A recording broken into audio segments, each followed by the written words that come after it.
Perindustrian dan Perdagangan, yaitu Surat Putusan Nomor 350 MPP Kep 12 tahun 2001 tanggal 10 Desember 2001, di mana yang dimaksud dengan sengketa konsumen adalah sengketa antara pelaku usaha dengan konsumen yang menuntut ganti rugi atas kerusakan, pencemaran, atau yang menderita kerugian akibat mengkonsumsi barang atau memanfaatkan jasa. Sengketa dapat dimaksud sebagai adanya ketidakserasian antara pribadi-pribadi atau kelompok-kelompok yang mendasarkan hubungan karena hak salah satu pihak yang mengganggu atau yang dilanggar. Pihak-pihak dalam sengketa konsumen. Di dalam sengketa konsumen, maka pihak-pihak yang bersengketa adalah konsumen yang di suatu pihak dan developer pelaku usaha di pihak lain, di mana konsumen sebagai pengguna atau pemakaian barang atau jasa developer, pelaku usaha sebagai penyediaan barang atau jasa. Undang-Undang Nomor 8 Tahun 1999 tentang Perlindungan Konsumen menyediakan fasilitas penyelesaian sengketa konsumen melalui 1. Penyelesaian sengketa secara damai, 2. Penyelesaian sengketa melalui lembaga atau instansi yang berwenang. Penyelesaian di luar pengadilan melalui Badan Penyelesaian Sengketa Konsumen. Penyelesaian di luar pengadilan diselenggarakan untuk mencapai kesepakatan mengenai bentuk dan besarnya ganti rugi atau mengenai tindakan tertentu untuk menjamin tidak akan terjadinya kembali kerugian yang diderita oleh konsumen. Pasal 47 Undang-Undang Perlindungan Konsumen. Penyelesaian sengketa di luar pengadilan sebagaimana dimaksud pada pasal 47 ayat 2 Undang-Undang Perlindungan Konsumen, yaitu tidak menghilangkan rasa tanggung jawab pidana sebagaimana diatur dalam undang-undang. Penyelesaian di pengadilan. Setiap konsumen yang dirugikan dapat menggugat pelaku usaha melalui lembaga yang bertugas menyelesaikan sengketa antara konsumen dan pelaku usaha melalui pengadilan umum. Apabila telah dipilih upaya penyelesaian konsumen secara damai dan penyelesaian di luar pengadilan, maka gugatan melalui pengadilan hanya dapat ditempuh apabila upaya tersebut dinyatakan tidak berhasil oleh salah satu pihak atau oleh para pihak yang bersengketa. Penyelesaian sengketa di luar pengadilan tidak menghilangkan tanggung jawab pidana sebagaimana diatur dalam undang-undang. Kewenangan menyelesaikan sengketa konsumen melalui pengadilan dalam lingkungan peradilan umum dengan mengacu pada ketentuan yang berlaku di lingkungan peradilan umum tersebut.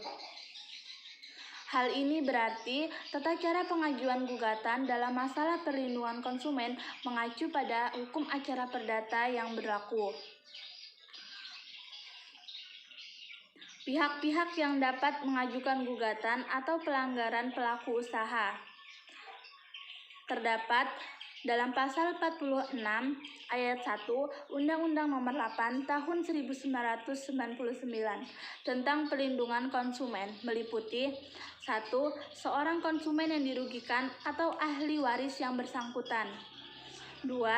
Sekelompok konsumen yang mempunyai kepentingan yang sama. 3. Pemerintah atau instansi terkait apabila barang atau jasa yang dikonsumsi atau dimanfaatkan mengakibatkan kerugian materi yang besar atau mengakibatkan korban. 4.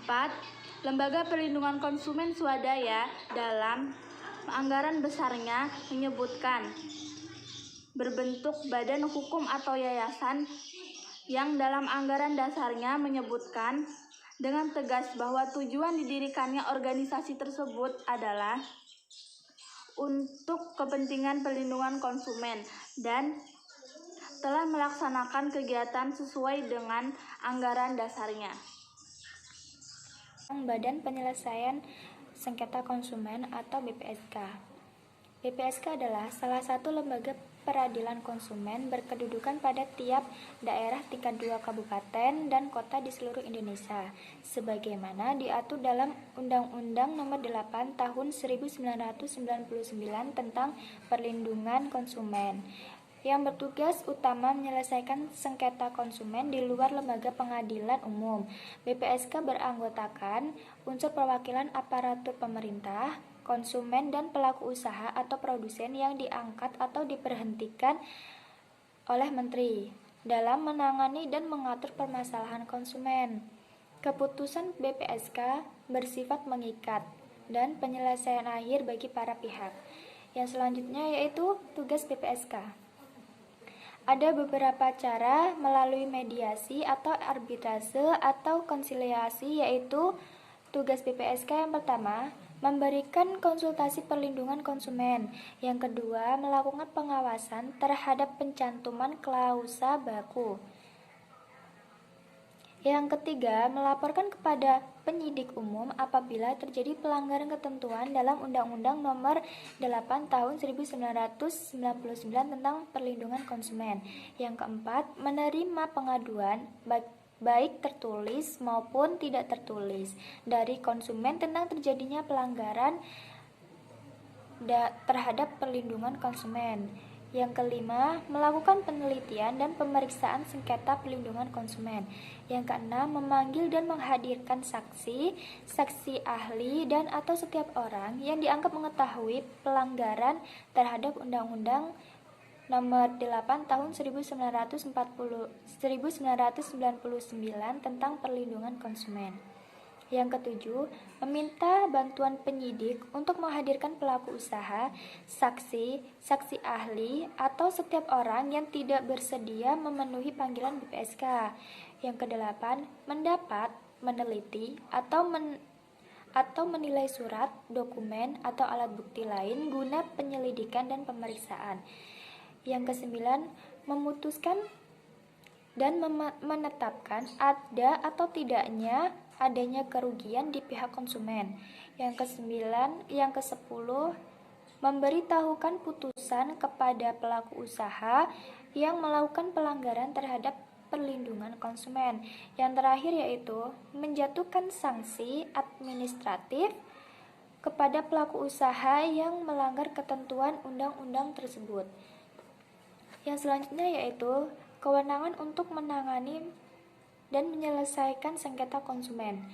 BPSK membentuk majelis harus ganjil dan sedikit-dikitnya berjumlah 3 orang anggota yang terdiri dari seorang ketua merangkap anggota, wakil ketua merangkap anggota, dan seorang anggota. Majelis ini mewakili unsur yaitu unsur pemerintahan, unsur konsumen, dan unsur pelaku usaha serta dibantu oleh seorang panitera.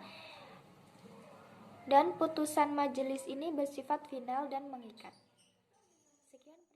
Di sini saya akan menjelaskan tentang jangka waktu.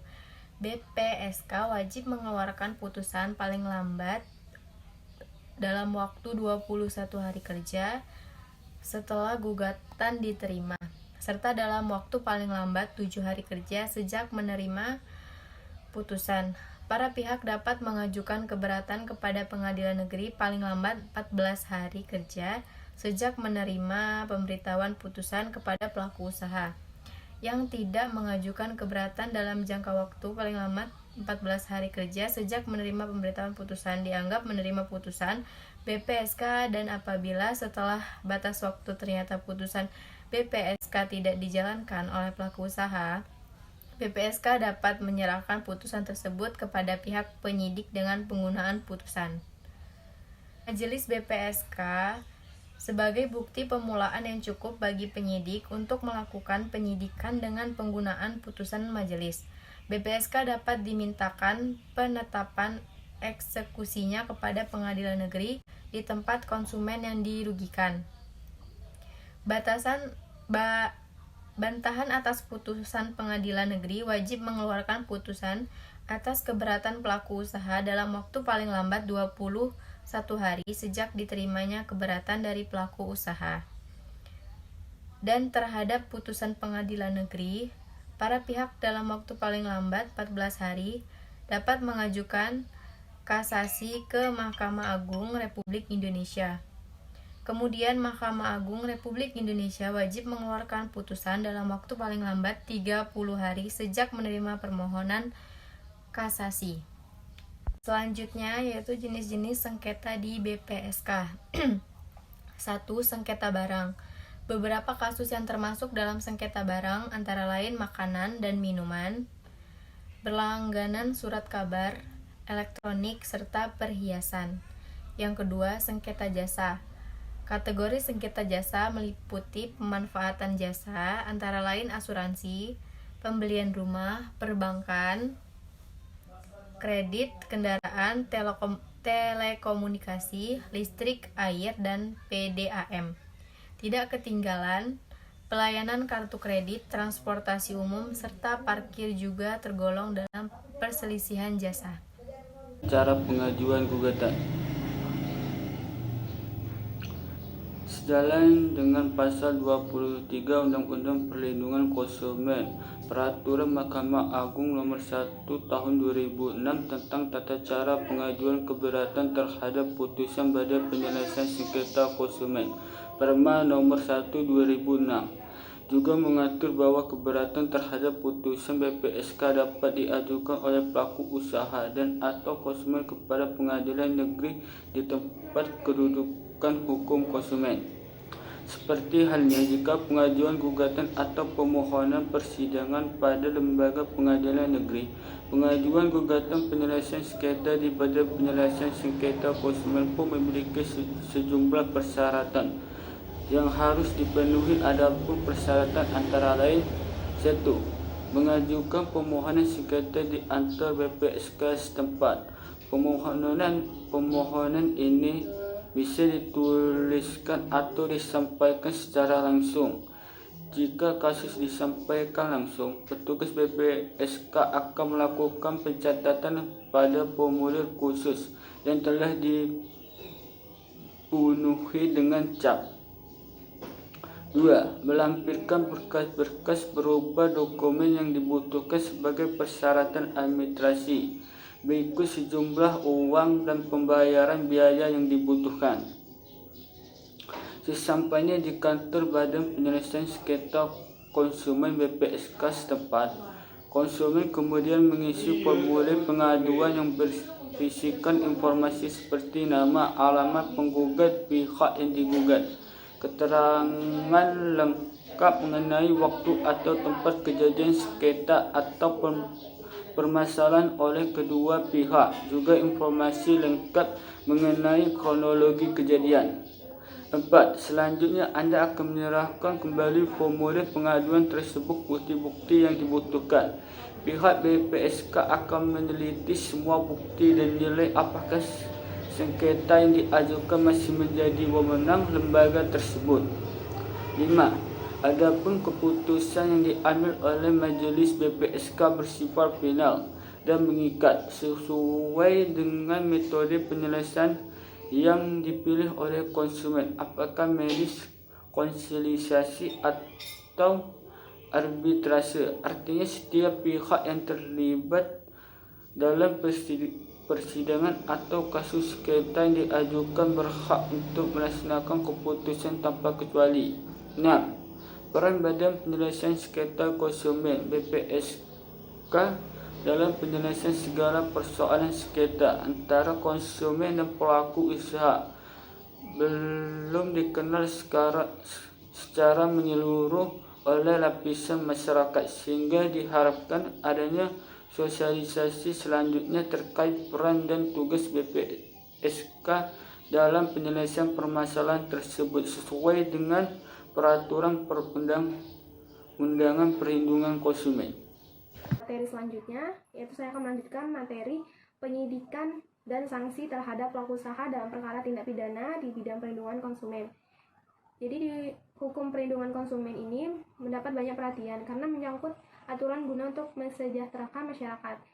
Bukan saja masyarakat selaku konsumen yang dapat mendapatkan perlindungan, namun pelaku usaha juga mempunyai hak yang sama untuk mendapat perlindungan.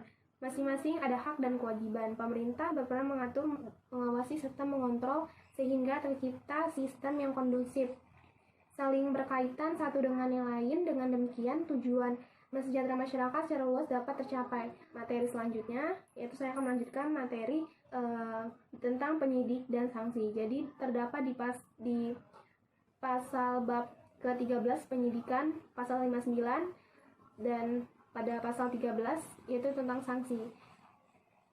Jadi pertama bab yang saya bahas adalah bab penyidikan, bab 13 tentang penyidikan pasal 59.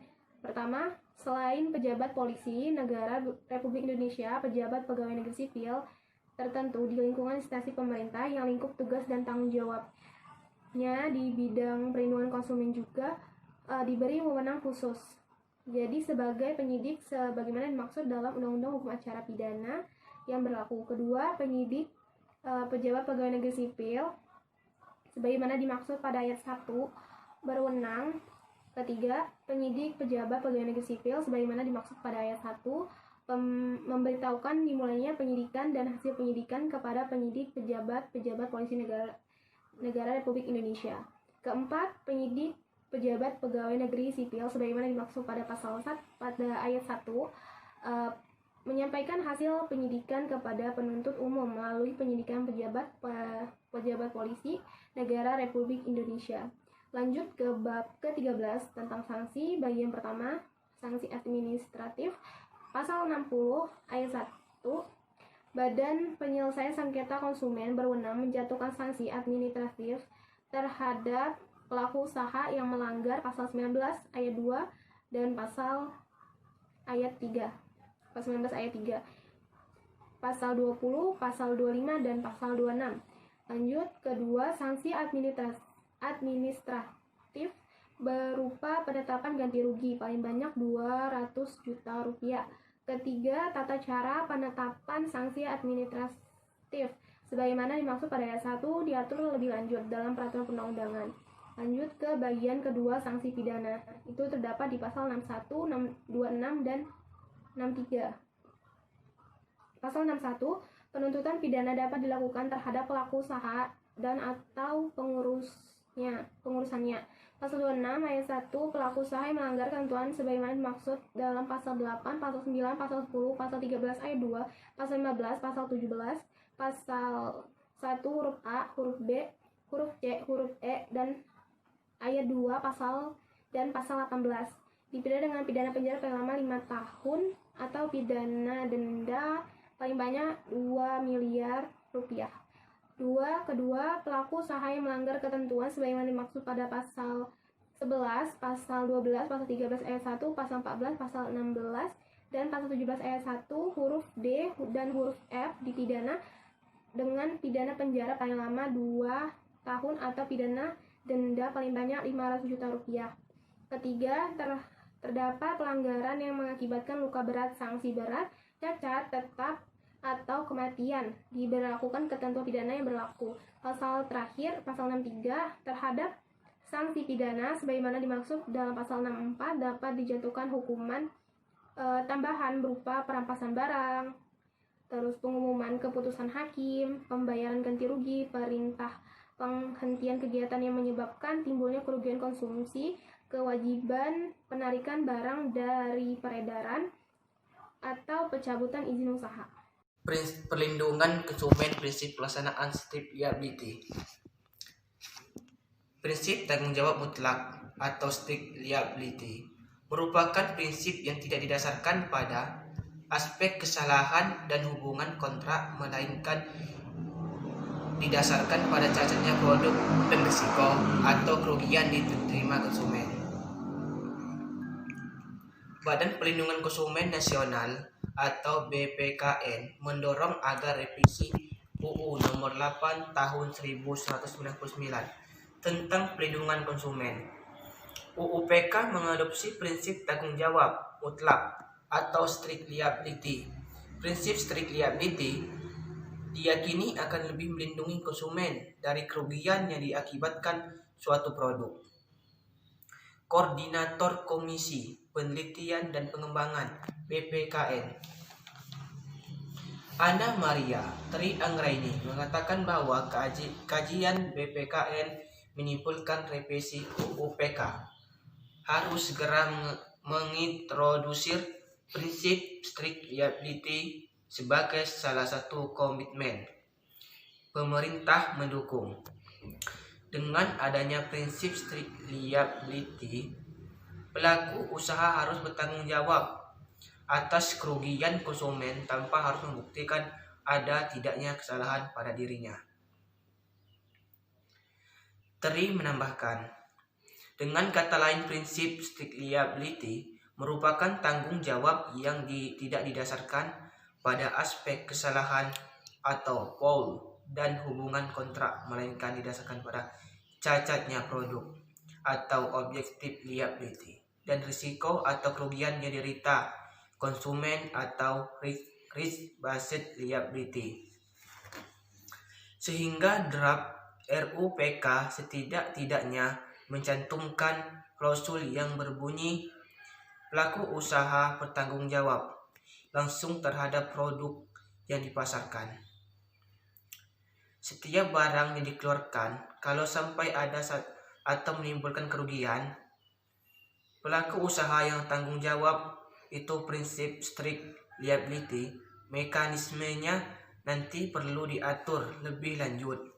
Paling tidak asasnya sudah ada dalam RUUPK ke depan. Kalau ada sistemat itu, hakim atau penegak hukum tidak ragu-ragu menjatuhkan sanksi karena ada asas, kata Terry. Oke, sekian penjelasan dari kami. Jika kurang jelas bisa ditanyakan. Wabillahi taufiq wal hidayah. Wassalamualaikum warahmatullahi wabarakatuh.